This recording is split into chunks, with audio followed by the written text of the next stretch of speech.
Mungkin banyak orang bertanya-tanya, apa jadinya kalau aturan yang telah dibuat tidak ditaati? Lalu, apa jadinya jika hidup ini tidak lagi termotivasi? Lalu, apa jadinya kalau ingin tercapainya cita-cita, tapi tidak adanya kerja keras dari diri kita?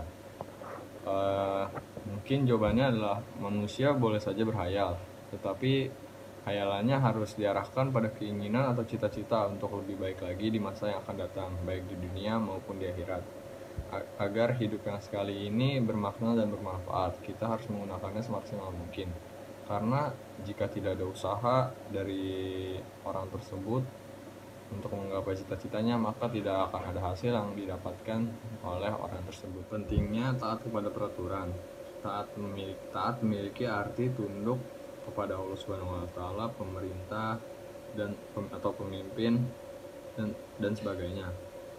Aturan adalah tindakan atau perbuatan yang harus dijalankan. Taat pada aturan adalah sikap tunduk kepada tindakan atau peraturan yang telah dibuat baik oleh Allah Subhanahu wa taala, Nabi Muhammad SAW, pemerintah atau pemimpin-pemimpin yang lain. Kita hidup di dunia ini diawasi oleh banyak peraturan. Di sekolah terdapat peraturan, di rumah ada peraturan, di lingkungan masyarakat juga ada peraturan. Di mana saja kita berada, maka peraturan tersebut akan selalu ada. Aturan dibuat tentu saja dengan maksud tertentu, yaitu dengan tujuan untuk menjaga keamanan atau ketentraman kehidupan bermasyarakat. Mustahil aturan ini dibuat tanpa tujuan. Oleh karena itu, wajib hukumnya kita untuk mentaati peraturan tersebut yang sudah dibuat. Aturan tertinggi yang dibuat adalah aturan dari Allah Subhanahu wa taala, yaitu yang terdapat dalam Al-Qur'an. Sementara di bawahnya ada aturan dari Nabi Muhammad SAW, yaitu yang terdapat di hadis dan sunnahnya. Lalu setelah itu ada aturan dari pemerintahan atau pemimpin, baik pemimpin pemerintah, pemimpin daerah, atau pemimpin keluarga. Ayat yang menjelaskan tentang mentaati peraturan ini terdapat pada Quran Surat An-Nisa ayat 59 yang berbunyi, A'udzubillahi minasyaitonirrajim. Ya ayyuhalladzina amanu atiiullaha wa atiiur rasul ulil amri minkum. Fa in tanaza'tum fi syai'in farudduhu ilallahi war rasuli in kuntum tu'minuna billahi wal yaumil akhir. Dzalika khairu wa ahsanu ta'wila. Yang artinya, hai orang-orang yang beriman, taatilah Allah dan taatilah Rasulnya dan ulil amri di antara kamu. Kemudian jika kamu berlainan pendapat tentang sesuatu, maka kembalikanlah ia kepada Allah dan Rasulnya. Jika kamu benar-benar beriman kepada Allah dan hari kemudian, yang demikian itu lebih utama bagimu dan lebih baik baginya. Nah, kali ini kita akan membahas penerapan hukum tajwid dari ayat tersebut. Yang pertama ada mad jais munfasil, yaitu mad asli bertemu huruf alif di luar kata. Contohnya itu pada kata atau kalimat ya ayyuhallazina, seperti itu. Yang kedua ada mad badal, yaitu huruf alif bertanda baca fathah berdiri amanu. Yang kedua ada tahfim, yaitu lafal jalallah didahului tanda baca dhammah, yaitu contohnya pada kalimat atiullaha. Lalu hukum tajwid yang selanjutnya adalah alif lam komariah, yaitu huruf alif lam berhadapan dengan huruf komariah. Jadi contohnya wa ulil amri. Yang selanjutnya ada hukum bacaan ikhfa, yaitu nun sukun bertemu huruf ta. Bacaannya contohnya pada kalimat fa in tanajatum. Shadaqallahul lazim. Seperti itu. As-sababu al-nuzul atau sebab turunnya ayat ini menurut Ibnu Abbas adalah berkenaan dengan Abdullah bin Hufaizah bin Qais As-Sami ketika Rasulullah SAW mengangkatnya menjadi pemimpin dalam syariah atau perang yang tidak diikuti oleh Rasulullah SAW.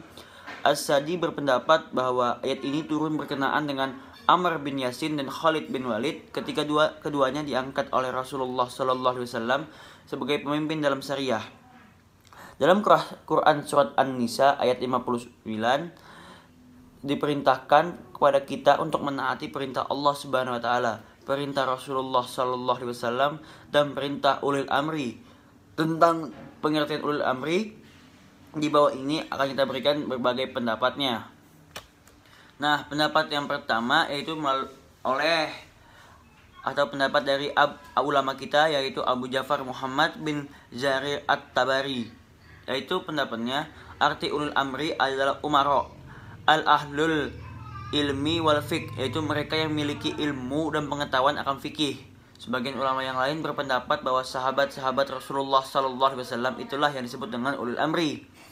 Tapi menurut Al-Mawardi, arti dari ulul amri ada 4 pendapat dalam pengertian ulul amri, yaitu umaro atau pemimpin yang konotasinya adalah pemimpin pada masalah keduniaan. Yang kedua ada ulama atau fuqaha. Yang ketiga adalah sahabat-sahabat Rasulullah Sallallahu Alaihi Wasallam, dan yang keempat 2 sahabat Rasul saja, yaitu Abu Bakar dan Umar bin Khattab. Nah, jika pendapat dari Ahmad Mustafa Al-Maragi, yaitu ulil amri adalah umaro, ahli hikmah, ulama, pemimpin pasukan dan seluruh pemimpin lainnya. Seperti itu. Nah, sekarang kita akan membahas tentang kompetisi dan kebaikan atau berbagai kompetisi atau perlombaan kita dalam mencapai kebaikan atau mencari pahala dari Allah Subhanahu wa taala. Seperti itu. Oke, saya akan menjelaskan tentang apa itu Fastabaqul Khairat. Fastabaqul Khairat adalah kompetisi dalam berlomba-lomba untuk senantiasa melakukan kebaikan. Berlomba-lomba dalam kebaikan ini oleh umat Islam biasanya disebut dengan Fastabaqul Khairat. Ayat yang berkaitan tentang Fastabaqul Khairat itu ada di Quran surah Al-Maidah ayat ke-48, yang artinya, dan kami telah turunkan kepadamu Al-Quran dengan membawa kebenaran, membenarkan apa yang sebelumnya, yaitu kitab-kitab yang diturunkan sebelumnya dan batu ujian terhadap kitab-kitab yang lain itu. Maka putuskanlah perkara mereka menurut apa yang Allah turunkan, dan janganlah kamu untuk mengikuti hawa nafsu mereka dengan meninggalkan kebenaran yang telah datang kepadamu. Untuk tiap-tiap umat di antara kamu, kami berikan aturan dan jalan yang terang. Sekiranya Allah menghendaki, niscaya kamu dijadikannya satu umat saja. Tapi Allah hendak menguji kamu terhadap pemberiannya. Maka berlomba-lombalah berbuat kebajikan. Hanya kepada Allah lah kembali kamu semuanya. Lalu diberitahukannya kepadamu apa yang telah engkau perselisihkan itu.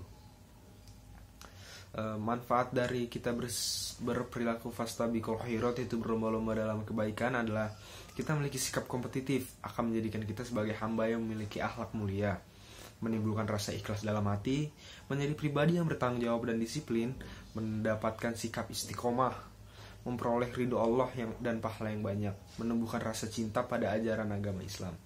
Kerja, apa itu etos kerja? Dalam Islam, etos kerja dilandasi oleh semangat beribadah kepada Allah. Jadi bekerja bukan sekedar hanya untuk duniawi, untuk mencari uang, mencari nafkah, tetapi juga sebagai pengabdian pada Allah. Etos kerja dalam Islam didefinisikan sebagai sikap kepribadian yang melahirkan keyakinan bahwa kerja bukan hanya untuk dunia, melainkan juga sebagai manifestasi dari amal soleh. Nah, ayat yang berkaitan dengan etos kerja adalah At-Taubah ayat 105. Nah, ada 4 hikmah dalam etos kerja. Yang pertama adalah bekerja untuk berusaha dengan cara yang halal. Kedua, tidak memaksakan dalam bekerja. Ketiga, tidak melakukan hal-hal yang bertentangan dengan ajaran Allah. Dan yang terakhir adalah profesionalisme dalam bekerja. Sekian presentasi dari kelompok saya. Mohon maaf jika ada kesalahan dalam bertutur kata atau pemberian materi. Kurang lebihnya mohon maaf. Wassalamualaikum warahmatullahi wabarakatuh.